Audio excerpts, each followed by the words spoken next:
పరిశుద్ధ గ్రంథమైన బైబిల్ యొక్క ఆవిర్భావం దైవ ఆవేశం వలన కలిగినది.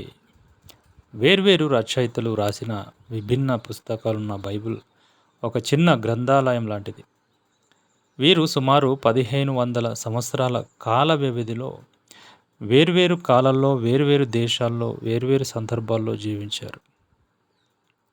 మానవజాతి పట్ల దేవుని సంకల్పం వెల్లడి కావడం వీరి రచనల్లో ఉన్న సాధారణ అంశం. ఈ సంకల్పాన్ని హెబ్రీ పత్రిక రచయిత పూర్వకాలమందు నానా సమయంలోనూ నానా విధములుగా ప్రవక్తల ద్వారా మన పితరులతో మాట్లాడిన దేవుడు ఈ దినముల అంతమందు కుమారుని ద్వారా మనతో మాట్లాడాను. ఆయన ఆ కుమారుని సమస్తమునకు వారసునిగా నియమించాను. ఆయన ద్వారా ప్రపంచంలో నిర్మించాను. హెబ్రీ పత్రిక 1వ అధ్యాయము 1-2 వచనాల్లో ఇవి సంక్షిప్తంగా వివరించడం జరిగింది.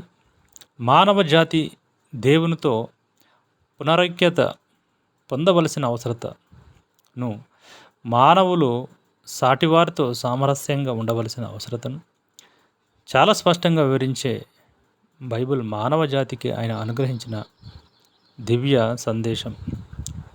యేసుక్రీస్తు ద్వారా పూర్తి చేయబడిన రక్షణ ప్రణాళికను గురించి బైబిల్ ఉద్ఘాటిస్తుంది. కాబట్టి అపోస్తుడైన పౌలు తిమోతికి రాసిన పత్రికలో దైవావేశం వలన కలిగిన ప్రతి లేఖనము ఉపదేశించుటకును, ఖండించుటకును, తప్పుదిద్దుటకును, నీతి యందు శిక్ష చేయుటకు ప్రయోజనకరమై ఉన్నది అని మనకు పౌలు గారు తిమోతికి రాస్తూ 2వ పత్రికలో 3వ అధ్యాయం 16-17 వచనంలో ఈ మాటలు ఉంటాయి.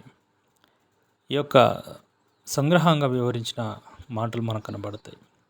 బైబిల్ దివ్య ప్రేరితమైన దేవుని వాక్యంగా మనము చూడవలసిందిగా మరి ఈ యొక్క విషయాల్ని మనము తెలుసుకోవాల్సిన అవసరం ఉంది.